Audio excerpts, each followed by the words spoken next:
Thank you for having me. Thank you for inviting me. So let's get started. I think you all know what we're going to discuss today, and that is cellular sinensis, the bitter truth about the sweet life. Carbohydrate consumption, accelerated aging, and degenerative disease. Now, let's first start by looking at the word sinensis. But I want to cover quickly what the objective is to this. We're going to cover telomeres, the role they play in longevity, glycation, the connection between chronic systemic inflammation vis-a-vis sugar and carbohydrate excesses, advanced glycation end products known as AGEs, and telomere length and metabolic syndrome. That's the global pandemic. Smoking. Need I say more? I just don't understand why people do that. And strategies. So, let's look at the definitions, because that's a really interesting word, sinensis. In biology, the condition or process of deterioration with age. But you know what most people don't realize? That's where we get the word senility from. Senile. And the origin is French, but if you go back to the true deep origin, which is the Greek, it means not able to reproduce because you do not have seed. Think about that, because that is what we're discussing today. So cellular sinensis, the phenomenon by which ploid cells cease to divide. No more mitosis, no more daughter cells. Hayflick phenomenon. I'm sure many of you remember this. You know, where our cells are programmed to divide anywhere from 40 to 60 times. And if we look at this is a mouse embryonic fibroblast. And look what happens when it starts to basically deteriorate. This is the way it stains. But as we look into this deeper, my question is aging a lifestyle disease? Well, we're all going to get old. We're all in the process of getting old. You know, I wish we could live the Benjamin Button lifestyle. For some of you who have seen that movie, it's a great movie. But premature aging is definitely a lifestyle disease. So I love this little cartoon. You know, when I was a little stem cell, I didn't know what I wanted to be either. I'm so confused. What type of cell am I going to be when I grow up? So let's look at factors in aging. These are 4 core areas that affect us. Telomere shortening, which we're going to get into. Chronological age, that we can't control, sadly enough. Oxidative stress and glycation. But actually, we can empower ourselves to control or slow down a lot of this. So let's start with telomere shortening. What are some of the stressors in telomeres? Well, general stress, low quality or poor quality sleep, poor quantity I should say, smoking, sedentary lifestyle. How about chronological age? Well, there's some exponential factors because obviously we're always getting older. Age, genetics, environmental accumulation, xenobiotics, xenobodies, lifestyle habits. Reactive oxygen species contributors. Excess calories. I preach on this to the point that I make enemies. Xenobiotic exposure, again, low quantity. Sleep, smoking, and shallow breathing. And glycation, high carbohydrate consumption. Sugary beverages, fruit juice. Fruit juice is not healthy, people. It is not. I don't touch it. Smoking, sedentary lifestyle. So let's start with telomeres. Telomere length is a marker of longevity. So those of you who remember way back when with your molecular biology, this is on the tails of every chromosome in your body. So here we have a normal cell, looking nice and hardy and healthy. Same magnification, we're looking at an aging cell.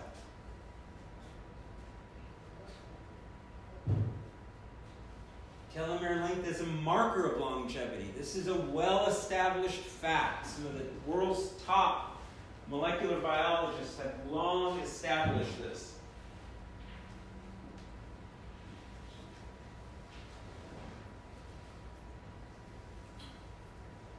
So there we go. So you see, the whole object in trying to stay young is keeping these little things long. And they shorten naturally with each replication. With every time it goes through mitosis, it will shorten. But the question is, how much of it do you lose? And that's what we want to minimize.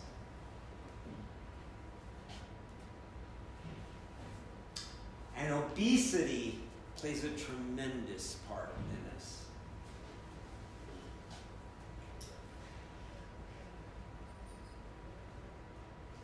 And also, cancer. Is it any wonder why cancer or individuals who are overweight, individuals who are obese have a much higher rate of cancer? And that's because of the stress that is directly put on DNA. And that is through the telomeres, because it plays a part in activating transcriptase and transcription, and thus replication. But if that mechanism goes awry and you're off by literally a couple of amino acids, if you're off of guanine or cytosine, well, good luck. Let's hope your immune system takes care of it before it gets out of hand. So telomerase is the enzyme that produces telomeres. And the question is, do the cells, are they healthy enough to receive that telomerase and be nice and hardy? So look over here. Short telomeres. Gray and thinning hair. They're the same age. They're the same age.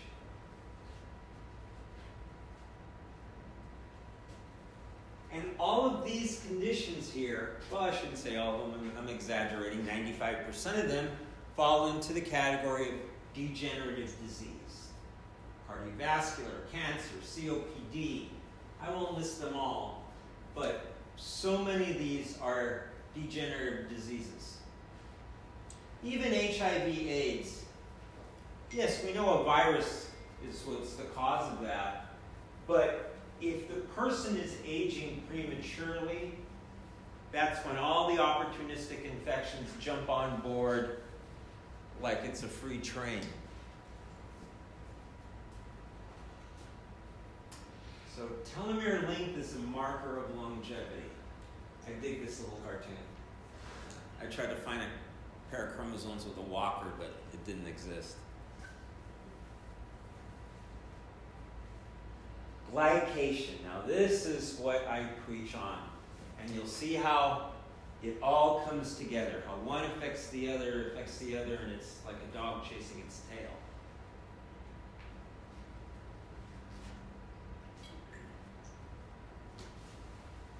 Sugar ages you. Why do you have to put it in your coffee or your tea? It's not necessary.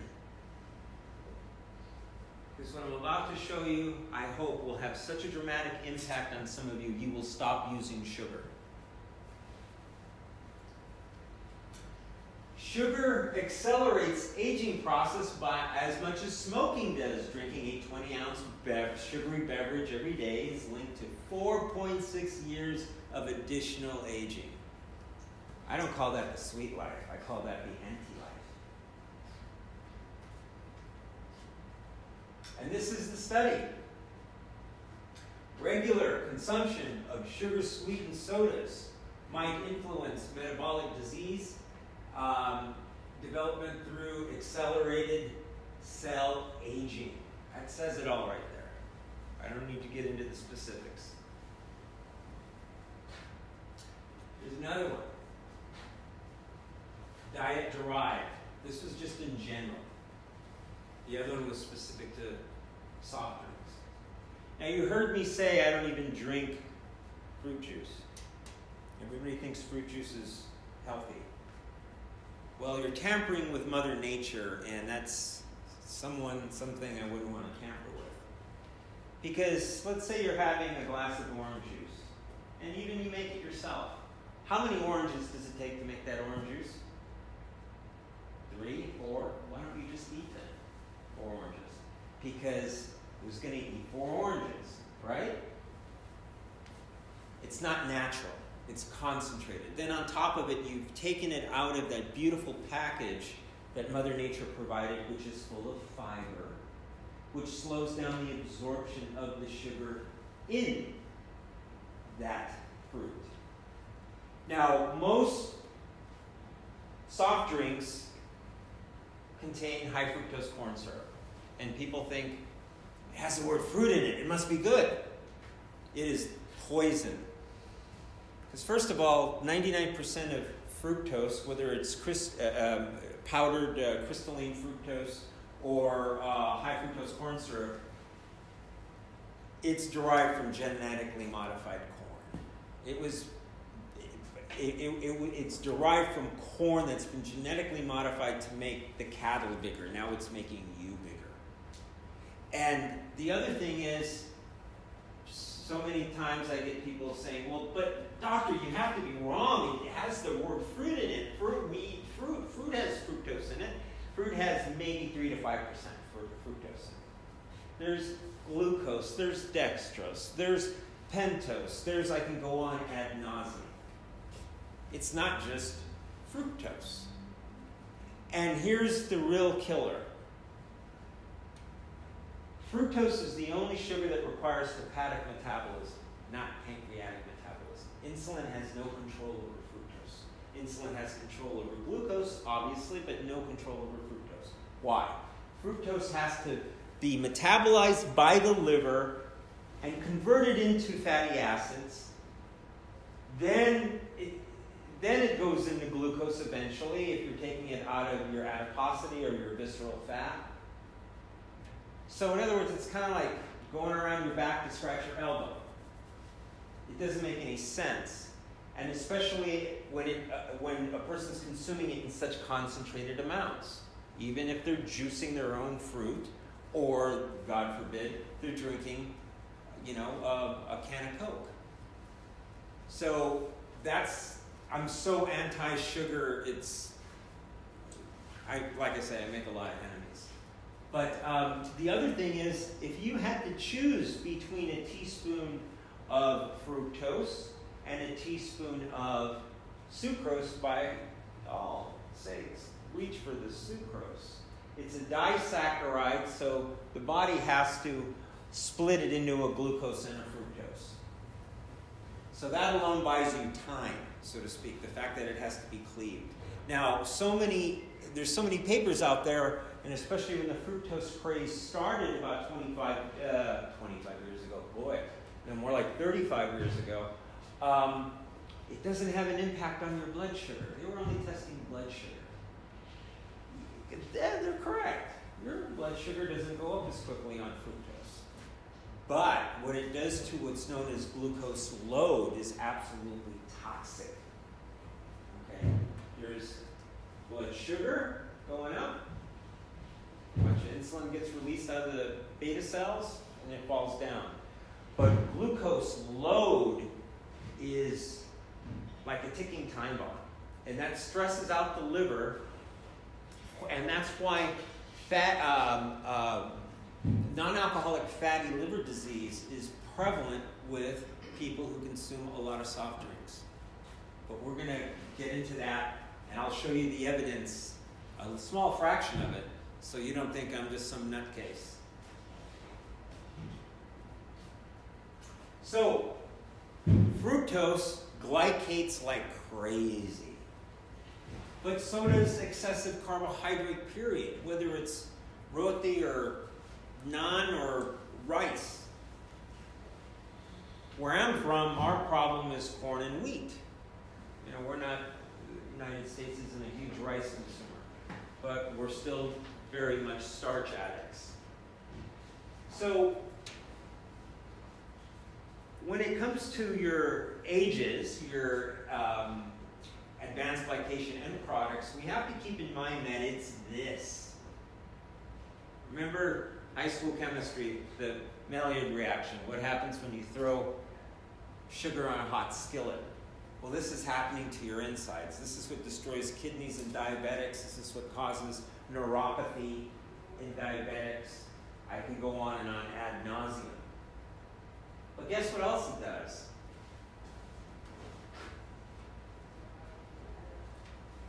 This is your face. This is your face on sugar. So I mean, when we combine the two, I mean, in a perfect world, they would cancel themselves out, right? You know, like two negatives making a positive, but it doesn't work that way. That is literally the skillet, all this oxidative stress that one is literally sucking in their lungs, and then you add, I don't care if it's starchy carbohydrate or the worst form, fructose, it's just a recipe for disaster. And if kappa B goes all wacky and crazy, then you get a cytokine storm of inflammatory chemicals, inflammatory cytokines, and then that does two things. Not only does it induce cellular senescence and death,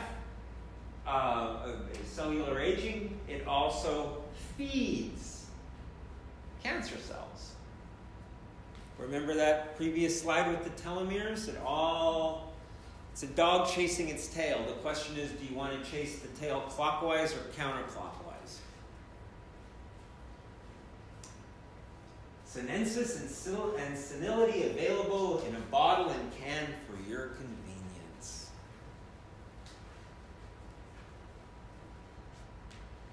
So, let's take a look at this. Every single one of these conditions has multiple scientific studies linking it to fructose. And the two I put in red, systemic inflammation, accelerated aging, glycation. And the little asterisks mean they're part of metabolic syndrome. Now, metabolic syndrome is the scourge of being a successful country, being a rapidly developing nation. And it's for several reasons, which we will get into. Long-term fructose consumption accelerates glycation and several age-related variables in mice. Now that goes back to 1998. But the studies that have come out in the past, since 2010, 2006 specifically, are overwhelming. Fructose consumption induces adverse effects on aging.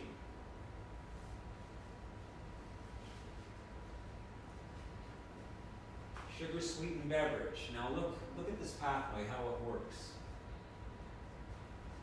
When you get that oxidative stress and insulin resistance, because of its effect on certain transcription factors, it winds up, as well as the oxidative stress, affecting your telomeres. It shortens the telomeres. And we know where that goes, right? Then that can screw up DNA, replication, and now you have a couple of cells on their own mission with no differentiation, with no function, no differentiation, and that's also known as cancer.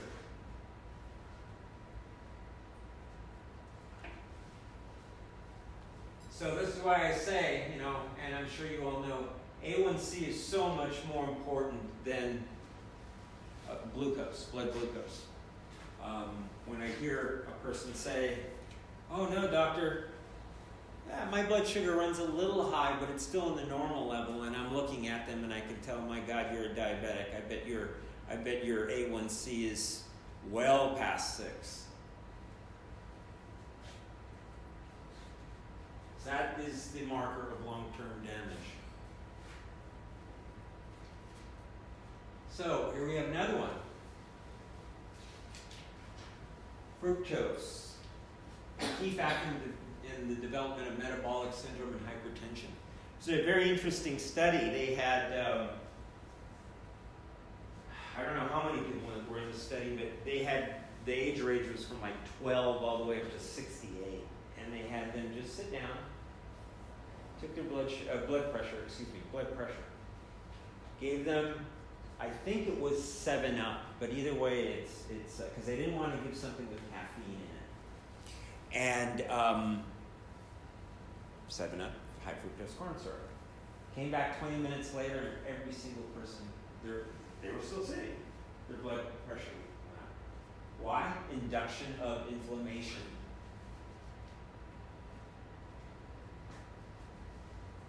Potential role of sugar as fructose in the epidemic of hypertension, obesity, metabolic syndrome, diabetes, kidney disease, cardiovascular disease. All that's metabolic syndrome. What else is part of metabolic syndrome? PCOS, colorectal cancer, and even Alzheimer's.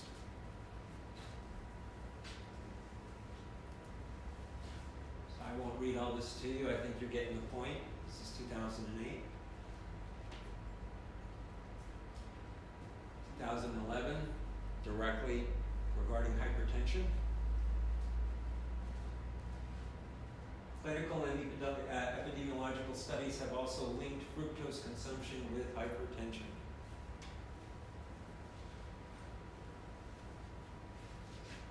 Mousabolic syndrome.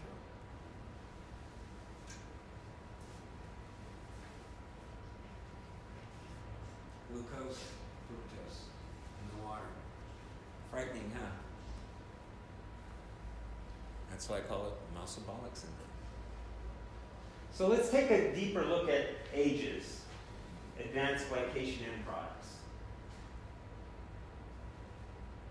Look at all these different things that AGEs directly affect. Now, Alzheimer's and Parkinson's, we're forgetting that there is a protein that is responsible for both afflictions. Beta amyloid plaque for Alzheimer's and alpha-synuclein for Parkinson's. And they're both misfolded proteins. Because these protein strands, peptides in essence, are misfolded. And the glycation has caused them to, in essence, stick. And now they're not targeting receptors properly, or they're blocking the synapse. You get the idea. So all of this literally goes back to the first earlier slides regarding telomeres and cell replication, healthy cell replication. But those conditions on that previous slide almost look like this. So you see some common denominators, and those common denominators are inflammation, even cancer, even ADD, ADHD, attention deficit hyperactivity disorder, even osteoporosis. There's certain cytokines and or interleukins that are elevated that are specific to certain diseases. And no matter what, those cytokines that are elevated, that are inducing an odd amount of, or an odd and specific amount of inflammation, are all due to excessive NF-kappa B, and NF-kappa B being turned on when it shouldn't be. Smoking. I won't ask if anybody in here smokes, but I guarantee you there's at least 3 people. Because I can smell it.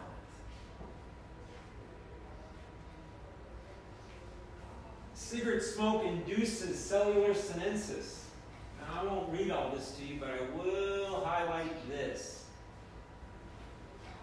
Again, transcription factors, but sometimes it's just easier to see it this way.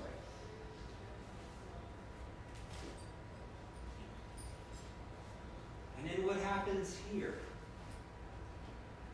Oncogenesis, where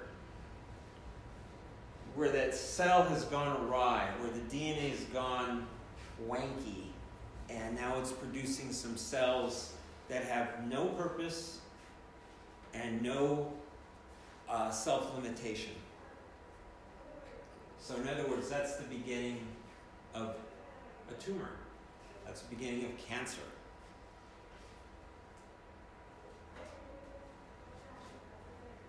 Smoking is glamorous. There she is celebrating her 42nd birthday. Isn't that cute?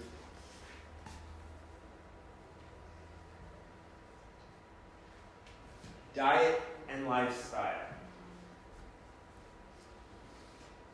Now, there's a huge movement that is happening now because it's been verified by science. But nutritionists were saying this back in the 1920s. Dr. Paul Bragg, one of the earliest naturopaths in the United States, fast. Fast at least 1 day a week. I try to fast 1 day a week, and that's also the day I don't take any supplements. But I will have my coffee, and I will have my Tulsi tea in the evening, but I don't put any sugar or milk in it. Now, a lot of times we get caught up on, oh my God, you know, if I don't eat, that not eating is not good for you. No, it's fantastic for you. First of all, it takes stress off of your system. And you go 6 hours without eating, inflammatory markers plummet, and then they plateau for a while, and then if you hit about 20 hours without eating, they drop through the floor. So one of the best things to do is try to fast 1 day a week, and it will add years to your life. So now there's a movement to fast or have or impart a fasting mimicking diet. And guess what? It looks a heck of a lot like a paleo diet. It looks a heck of a lot like a, a ketogenic diet. They look very, very similar. And I'm going to get into ketogenic diet because that is the way we were meant to eat. That was part of our life, evolutionarily. That was part of our life for at least 6 months out of the year. So that was then.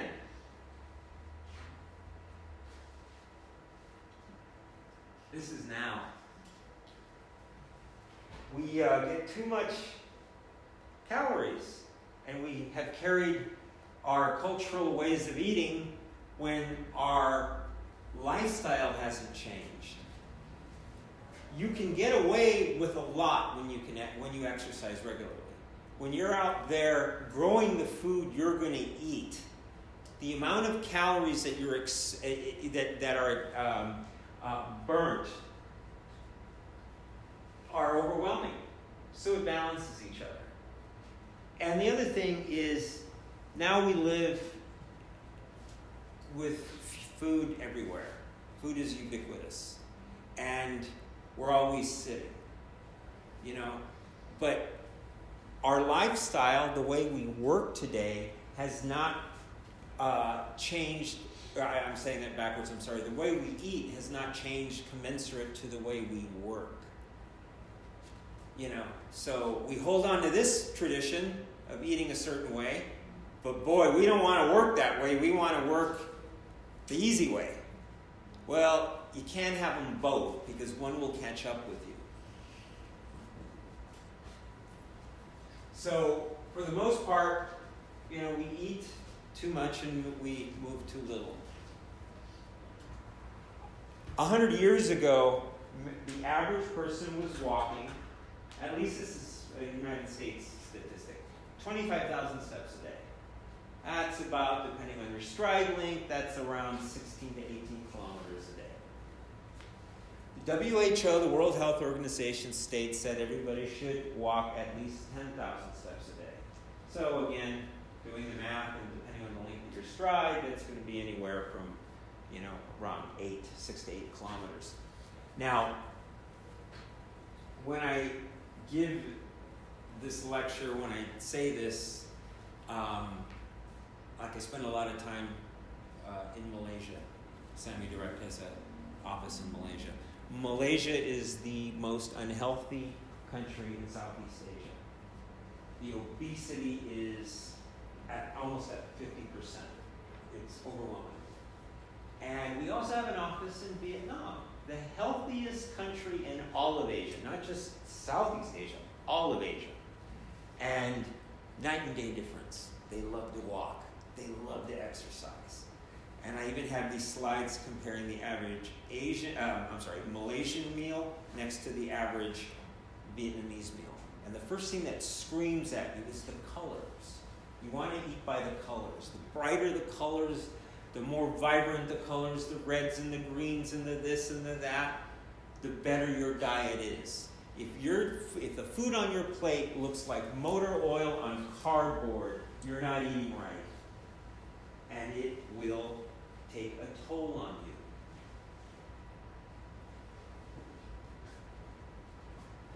So the other issue is beware of the chair. If we're going to eat the way we have always eaten, then we have to throw the chair out. And a saying in the States now is sitting is the new smoking. I love this saying. There's bumper stickers and everything. Sitting is the new smoking. Because, when you're seated, within a matter of minutes, your metabolism drops dramatically to maybe 1 calorie per minute. And within 20 minutes, your HDL plummets, your good cholesterol plummets. So now you have a much higher rate of much higher chance of stroke, of clotting. And here's some statistics for both India and the UAE. 73% of urban Indians overweight. Look at that BMI. That's the average.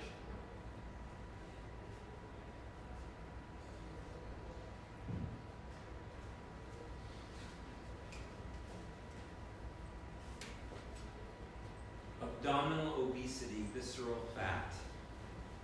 This is at the heart of metabolic syndrome and all those degenerative diseases you've seen, aging, everything. It all begins there because if you look at the way people are carrying weight in this new millennia, in comparison to 100 years ago, even the people that were overweight, they were carrying the weight differently. It wasn't that bulbous apple shape for men or that pear shape for women. It was carried completely differently. And that's because of two things, diet and sitting. And the way the fat is manifesting is as visceral fat, not as flab. This is flab, people. Nothing to be ashamed of. Okay? Flab is subcutaneous. Visceral fat is where it's mixed in with the muscle. And what happens then is there's always non-alcoholic fatty liver disease. There's always, if you start to see blood values in your patients where maybe everything, all their blood tests look great, but watch for AST trending. Watch for it elevating. That means they are on the path of having non-alcoholic fatty liver disease. And that is the genesis of everything. Because let's go back to fructose. That fructose, or that carbohydrate, period, that excess of carbohydrate, is forcing the liver to produce a lot of fatty acids. So the liver itself becomes fatty, and then you have, it's downhill from there. Then high triglycerides, insulin resistance, diabetes. Then we have the cardiovascular risk factors. The excessive triglyceride spills over and then negatively affects your LDL. I can go on and on and on and on. But it's just like dominoes. You flick the first one, and everything comes tumbling down. Obesity rate in the UAE is double.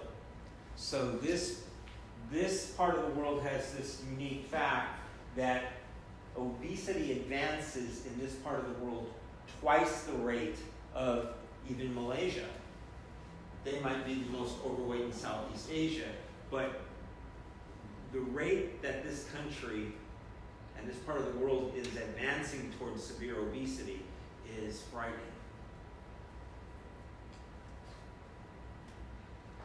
Prevalence of overweight and obesity in UAE expatriates. So this was specifically dealing with expatriates. They took out the Emiratis on this one.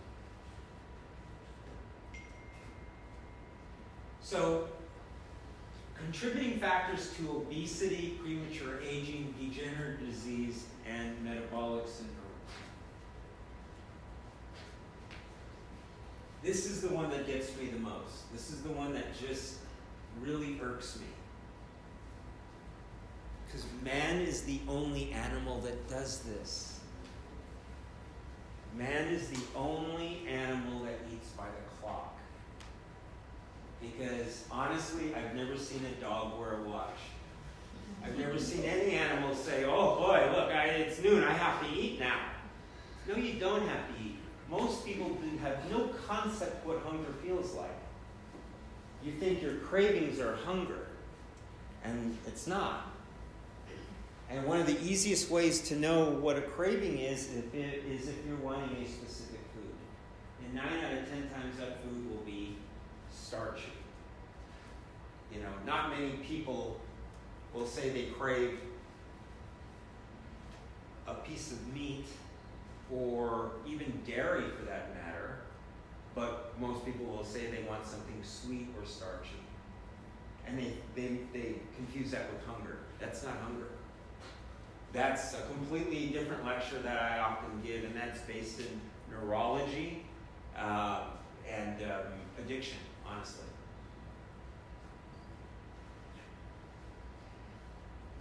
And then there's this, white rice.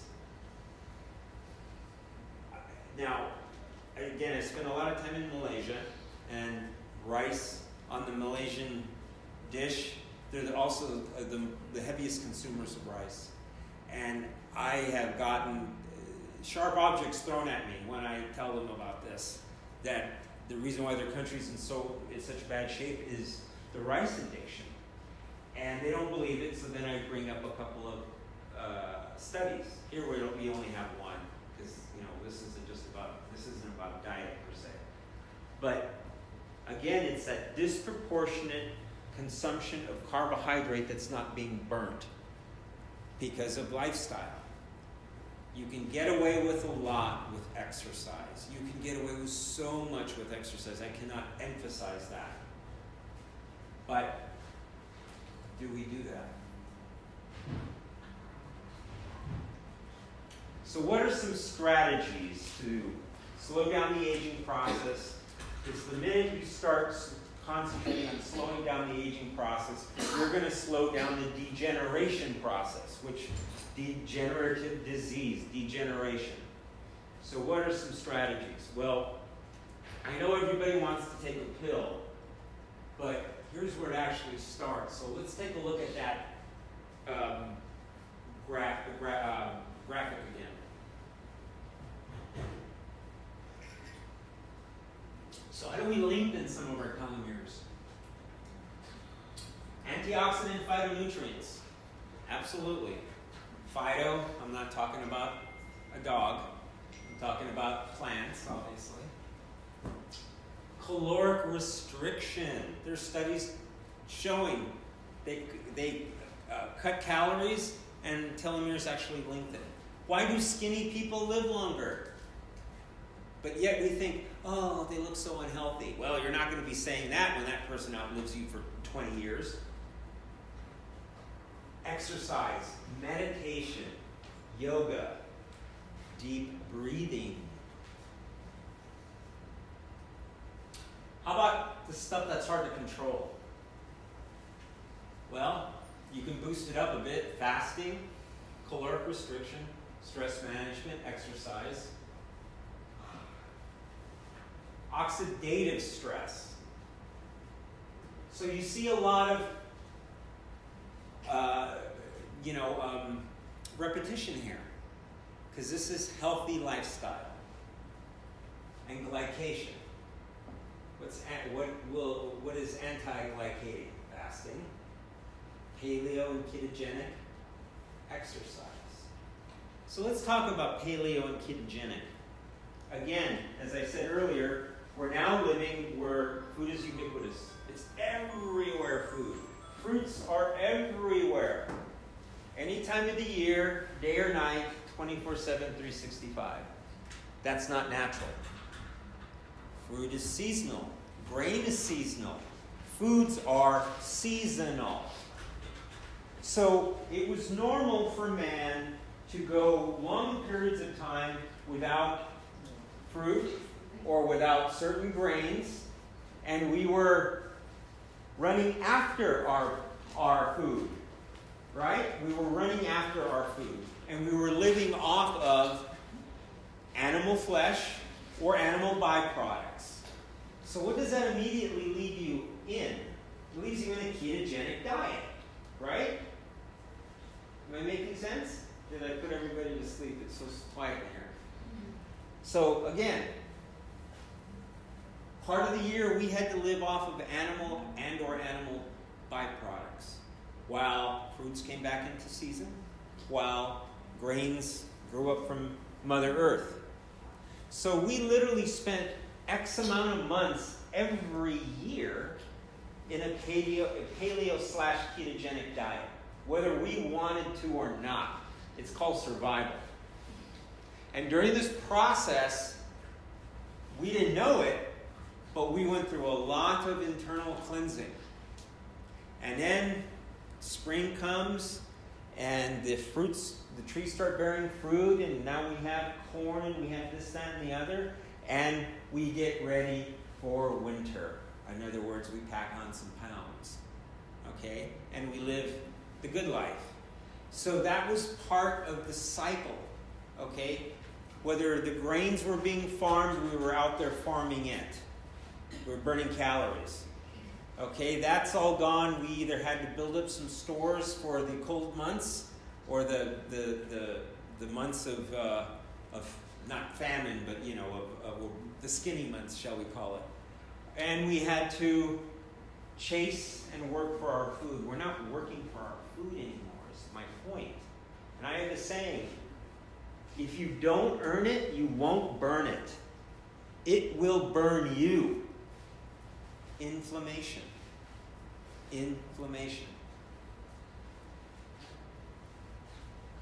So, the role of glycation in the pathogenesis of aging and its prevention through herbal products and physical exercise.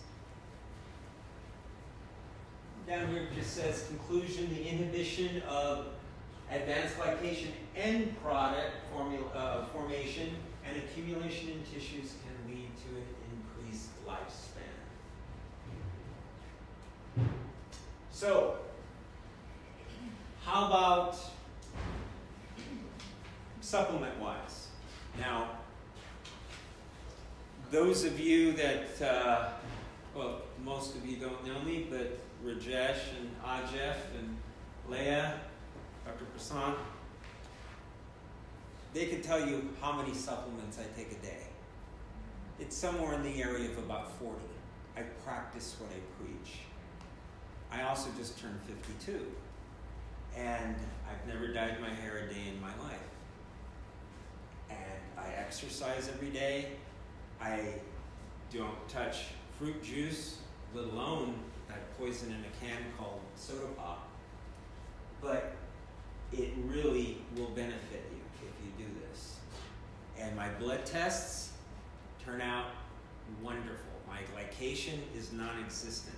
My HSCRP, non-existent. That's a marker of systemic inflammation. And pretty much all of these I take. Astragalus and monk fruit I kind of rotate because I'll do that as a tea.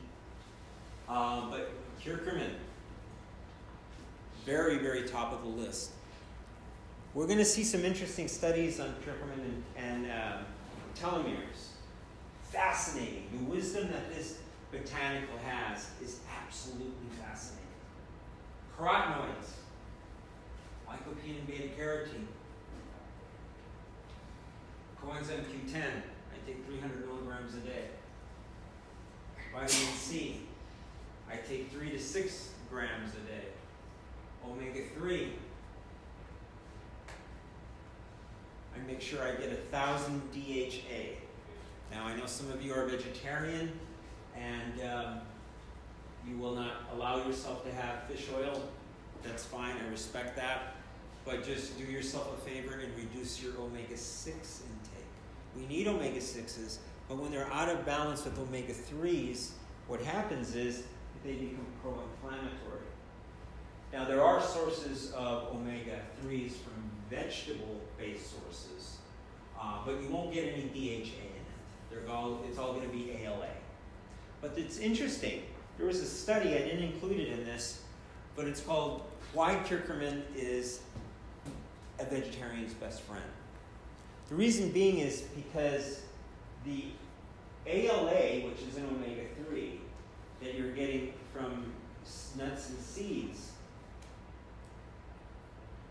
the body can only convert so much of it to EPA, then EPA converts to DHA. However, curcumin increases elongase, which is the hepatic enzyme that drives the conversion of ALA to EPA to DHA. So isn't that amazing? Curcumin has the ability to boost your DHA levels.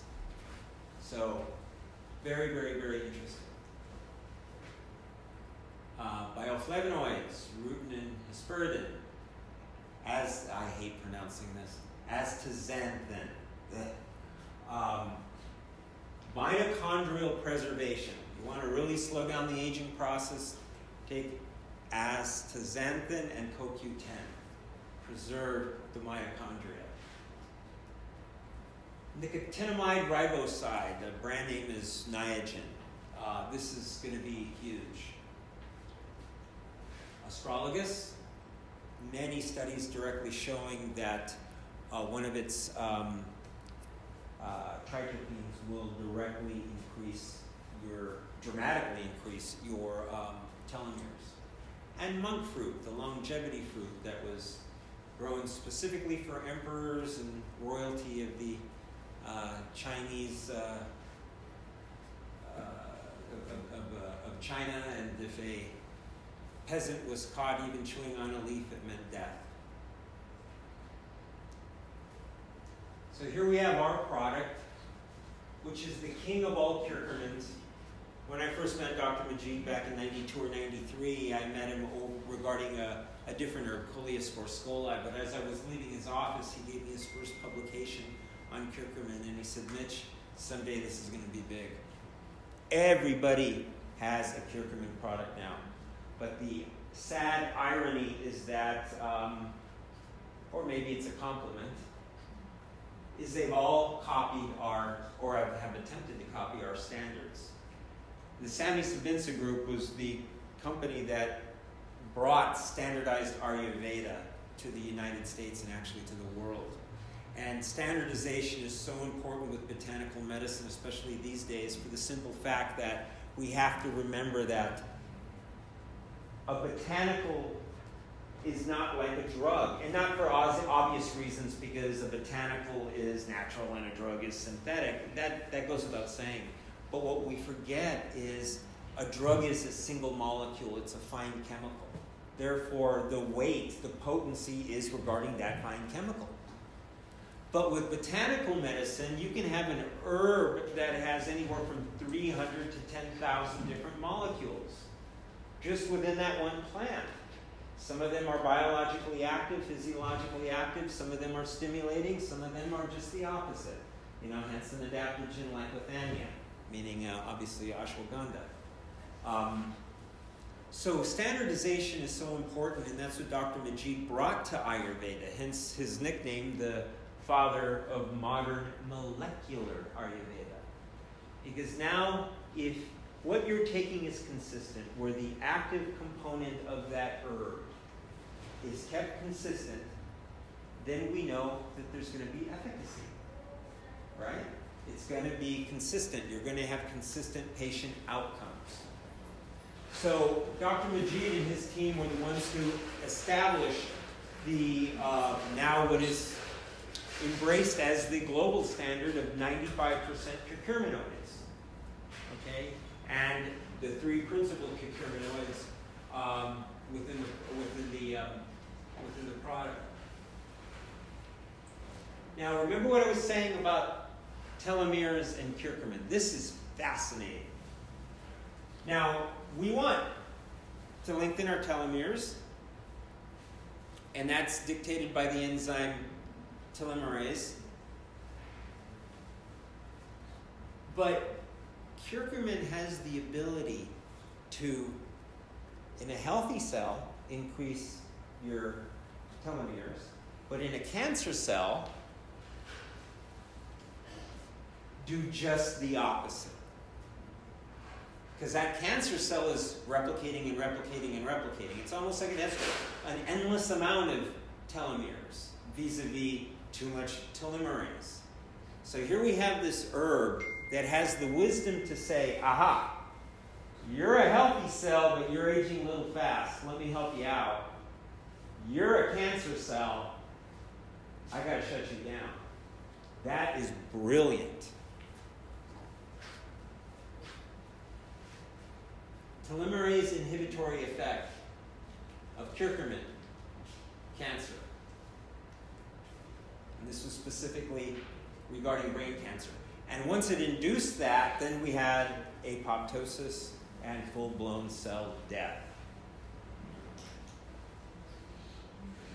The other thing that makes Samidorx products so unique is this, BioPerine.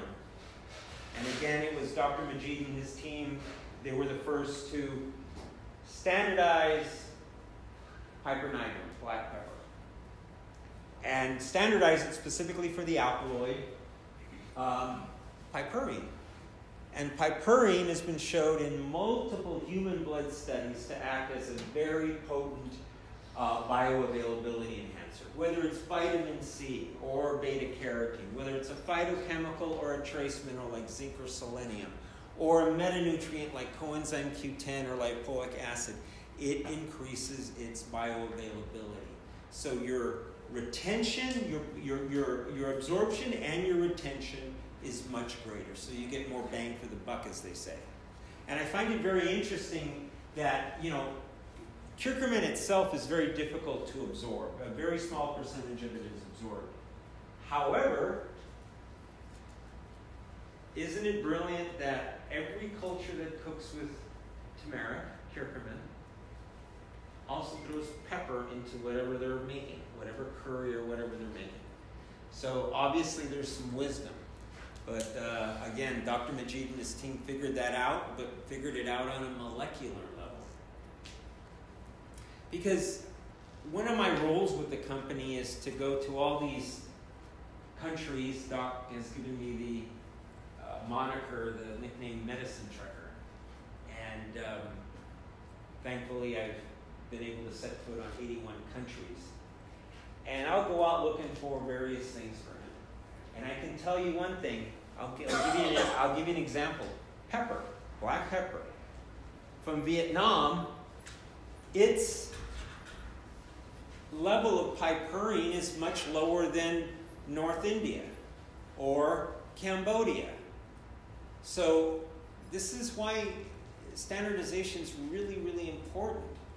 You know, we want to be very effective health caregivers. We want to be efficacious in our outcomes and with our treatment modalities. Lycopene, something else very new in regard to its source. The source is GAC, Momordica cochinchinensis. This is a spiny vine fruit. Kind of looks like durian before it turns orange. That's indigenous to a very small section of the world, and that is northern Vietnam, southern China. Now, there is the same fruit. This goes back to the importance of standardization. The same fruit grows in Thailand. They don't call it GAC. They call it something else, which I cannot say because it's a very bad word the way it comes out in Thai. But I found it in Thailand, had it analyzed. The levels of carotenoids are flat, low.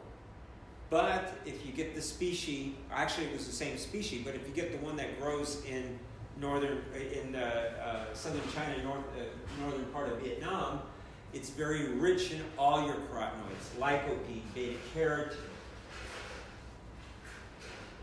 So let's look at this. Lycopene powers the inhibition of glycation-induced diabetic neuropathy. It has a very potent anti-glycation property to it, not just with the kidneys, but also with vascular disorders. And glycation, and then you throw in a bunch of unabsorbed calcium, you have the perfect recipe for arterial plaque.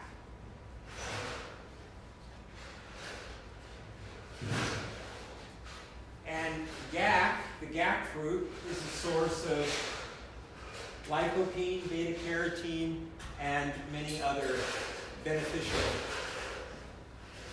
What's going on out there? Jeez.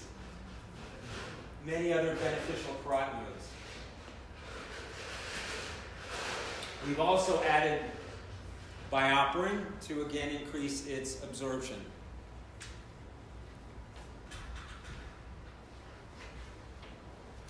And get a load of this. There's a direct association between carotenoids and white blood cell telomere length. We want to help the immune system, right? High intake of carotenoid-rich food may play a role in protecting telomeres and regulating telomere length. Here's the product, and it's standardized for no less than, there's that word again, standardized, 10% lycopene and not less than 5% beta-carotene. And most beta-carotene on the market, unless it blatantly says it's taken from the algae Dunaliella selenum, most of it is synthetic. So it's in the trans form, not the cis form. And in CoQ10. And if anyone is taking a statin drug, hands down they need to take this. And there's probably at least 2 people in this room taking a statin drug. Now why? It's an HMG coenzyme A reductase inhibitor, and in that process it shuts down the mitochondrial production of CoQ10, of ubiquinone. So I just find it ironic that cholesterol medication that has that mechanism of action is prescribed for people with cardiovascular disorders, when in the process it's actually weakening the heart. Bizarre, huh? Talking about robbing Peter to pay Paul. Mitochondrial preservation. So take CoQ10, even if you're as healthy as you can possibly be, CoQ10 levels start to decline right at 30 to 35.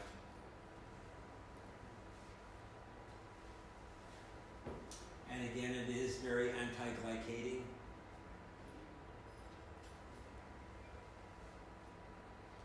And we have that with vitamin E, because they're very synergistic. as well as bioperin to increase the absorption of both.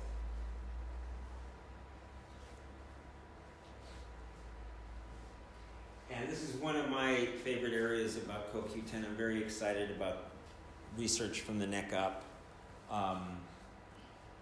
Its ability to stave off the symptoms of Parkinson's in high doses is really, really amazing. And it obviously does have some benefit, more so in Parkinson's than Alzheimer's, but it does have some benefit to Alzheimer's as well. And then here we have, like I say, the vitamin E and bioperin. And then there's the last thing I want to say. If you had to do just one thing to change your life or to change your patient's life, get them to exercise. Remember, you're going to be able to burn, it's just, again, basic physics. You're going to be able to burn more if the furnace is turned up white hot. Red heat's not going to burn something as well as blue heat, and blue heat is not going to burn something as well as white heat. And that goes for cancer cells, that goes for everything. The higher your metabolism, the more you're able to get away with. And that means not eating right. That means maybe smoking. That means et cetera, et cetera, et cetera. So exercise is very important. And this is me at the age of 23 and the team in Southern California training up in the mountains. You can see some snow in the background. And this was me just a couple of weeks ago. 6 months ago. And this is me just a couple of weeks ago. I celebrated my 52nd birthday prematurely in my favorite country, Vietnam. I rode 118 miles in one day from Ho Chi Minh to Phan Thiet Beach. And the reason why I went there is A, the beach is beautiful, and B, en route is the Vietnamese Olympic Training Center in the background. So that was a very special day for me. And I took my time. I did do it in a day, but here's what I mean by exercise lets you get away with stuff. I'd stop, I'd eat a big bowl of noodles, carbohydrate. I'd have a beer. I'd have whatever. I'd even have junk food and chips. Does it matter? No, because my furnace was white hot. So I thank you so much, and remember this from Walt Disney. Growing old is mandatory, but growing up is optional. So keep this childlike, and that will absolutely help keep you young. And I want to thank, she's not here, she was going to come on this trip, but my research assistant and my production assistant, Dr. May Uchu, she did a fantastic job at adding the animation. So, thank you.